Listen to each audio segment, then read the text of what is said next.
to just complete chaos. Now you have to remember it's 10 minutes to midnight, so the interior of the cabin was completely black. You could not see anything. So immediately I tried to get out of my seat, realized the seatbelt was still on, unbuckle the seatbelt, and then during the initial impact, the baggage compartment came down. Well, in an effort to egress out of the aircraft, by getting in this position, I saved myself from getting hit in the head with the baggage compartment and increased my capability of getting out of the aircraft. Because when the baggage compartment came down, struck the top of my seat, it still struck my head, but not enough to incapacitate me. The woman that was sitting in 9B, when the baggage compartment came down, she was a 6-foot-tall woman, sitting straight up in the seat.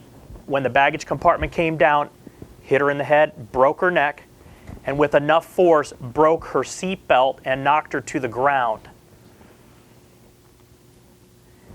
Meanwhile, in my position, I have the overhead bin on my right shoulder, so I cannot move towards the aisle. During the initial impact, the walkway that we picked up when we struck it, a 10-foot piece of that actually collected right at my window. Hold on here. See, this always does this to me. I don't know why.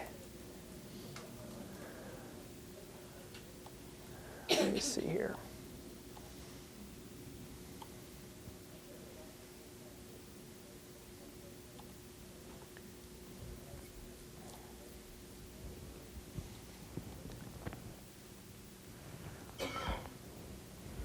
You can actually see, if you want to turn the light off for a moment, please.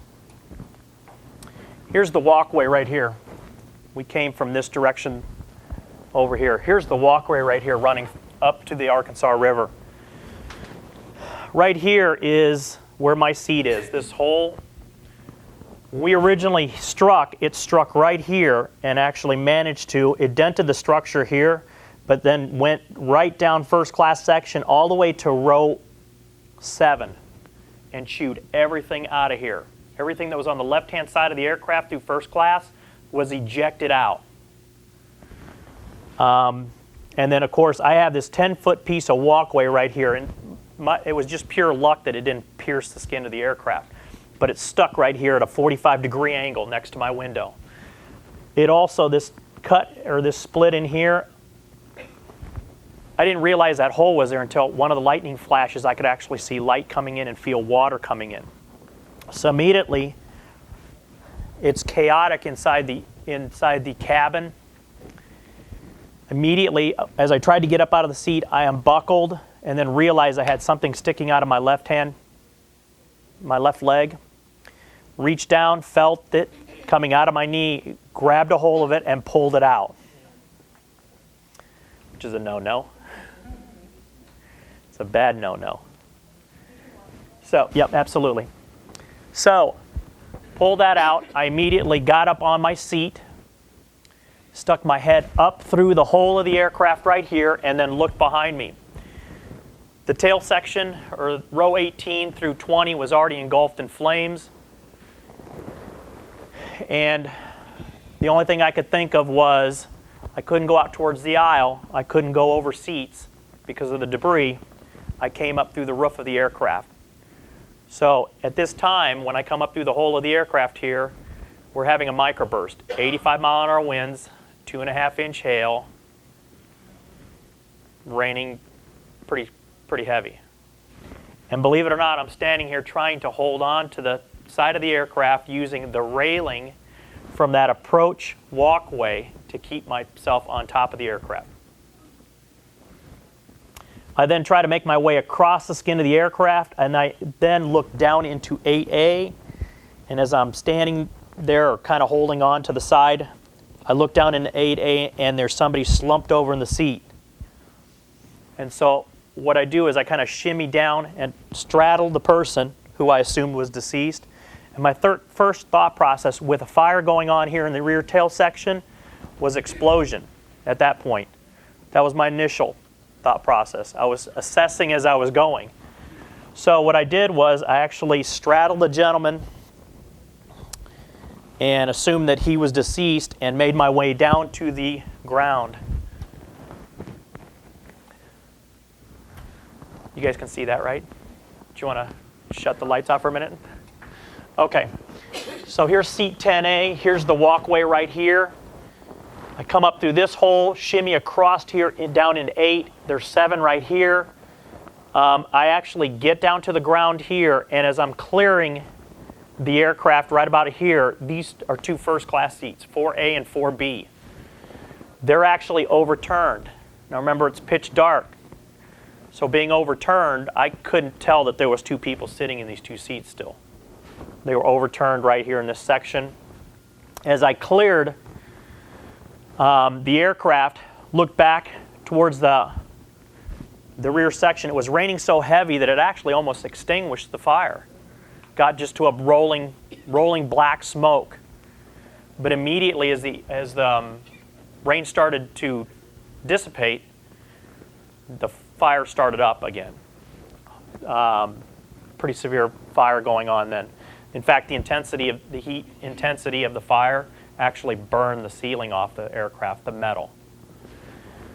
So as I cleared the area here, I immediately looked over to the cockpit, and there's Captain Bushman hanging halfway out of the cockpit.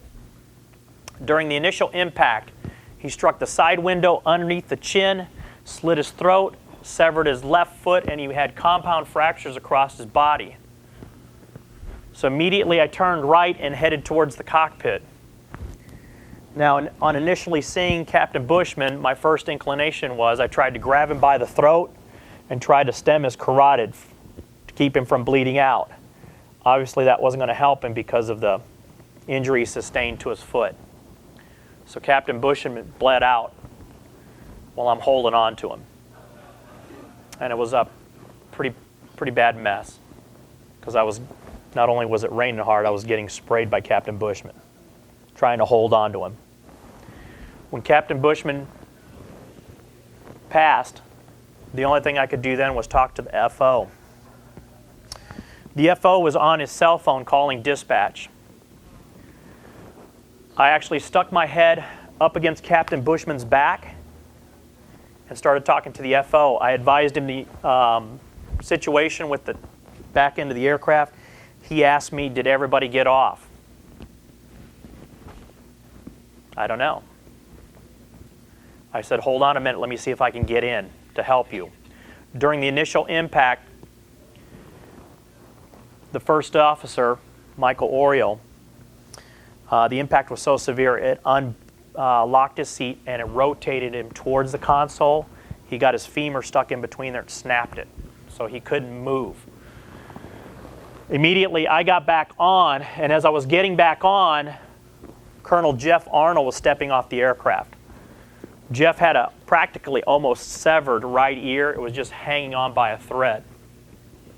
And immediately he went to these 2 first-class seats.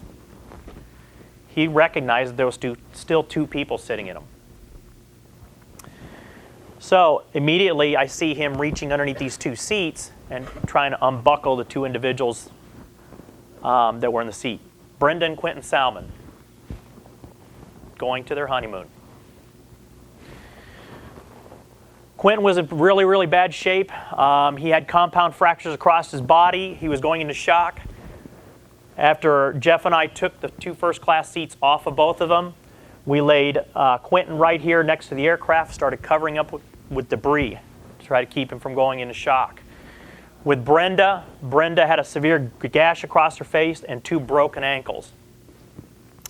So as people were egressing out of the aircraft, I gave Brenda to another individual, and they carried her towards the river, towards the Arkansas River. In the meantime, Jeff Arnold's here talking to Quentin Salmon to try to keep him from going into shock.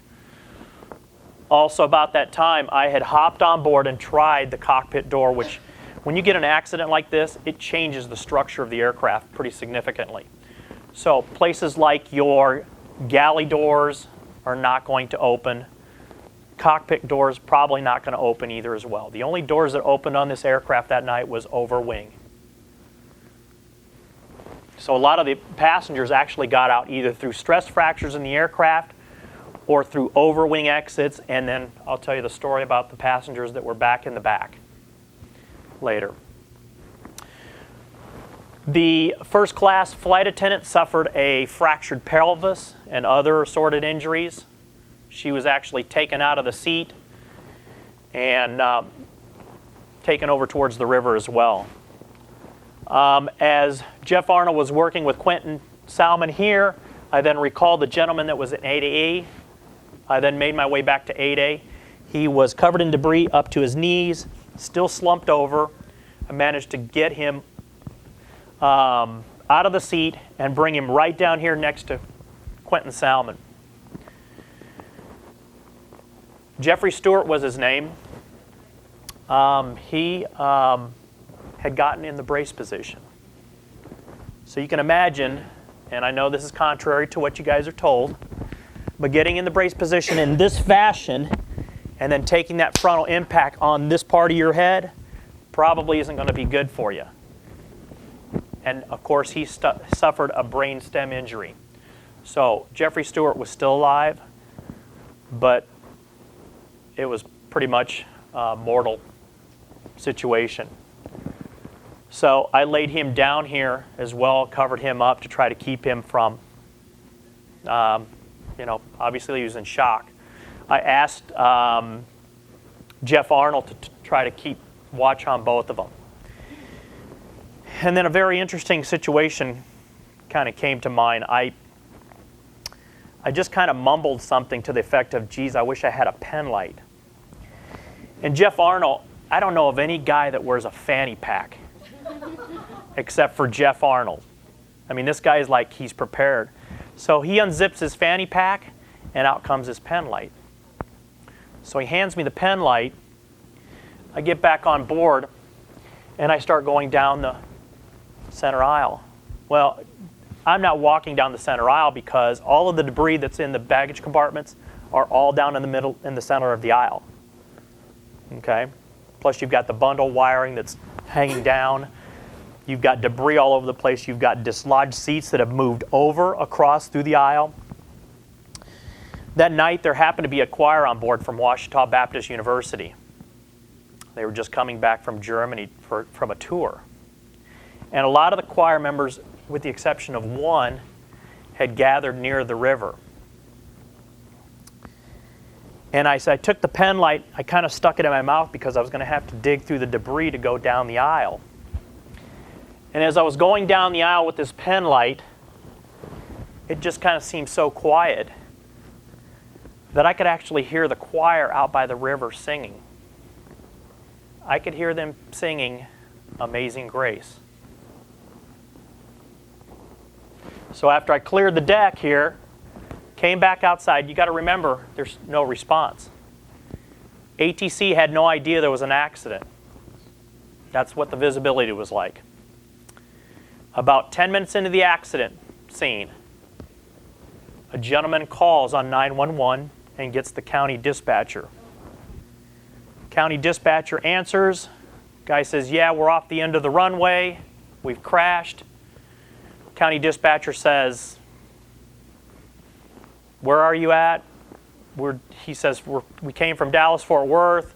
We're off the end of the runway. She calls over to the air traffic controller, and he realizes that that flight hasn't come back to the jetway. His assumption was that it was waiting out the weather at the end of the runway, or off the runoff. So immediately she rolled the first unit. Well, the first red ball unit went down the access road, but because of the lack of communication between air traffic control and ARF, air traffic control didn't tell them what direction the aircraft came in. So ARF went to the opposite end of the runway, and when they got to the access gate, they didn't have the key. And they had a FLIR unit on the front end of the aircraft. They didn't want to bust the FLIR unit, right? Just in case there was nothing wrong with the plane. So they waited for the key to come up. In the meantime, I actually start coming around the opposite side of the aircraft. Here you can kind of see the river. A lot of the passengers actually go through this area. This is actually a hazmat situation. This area that you see a little bit of water here, actually in some areas was this high in water. You had a lot of jet fuel that collected in this low-lying area. You can see the stress fractures here in the aircraft. Here's the break point right here where the ignition started. This is what it looked like in the day. Pretty curious. When we hit the approach light walkway, this piece that's sticking out here, see if I got a better picture. This is actually a piece from the walkway. It actually came through the cockpit, went back behind both the captain and the first officer, and came out the opposite direction.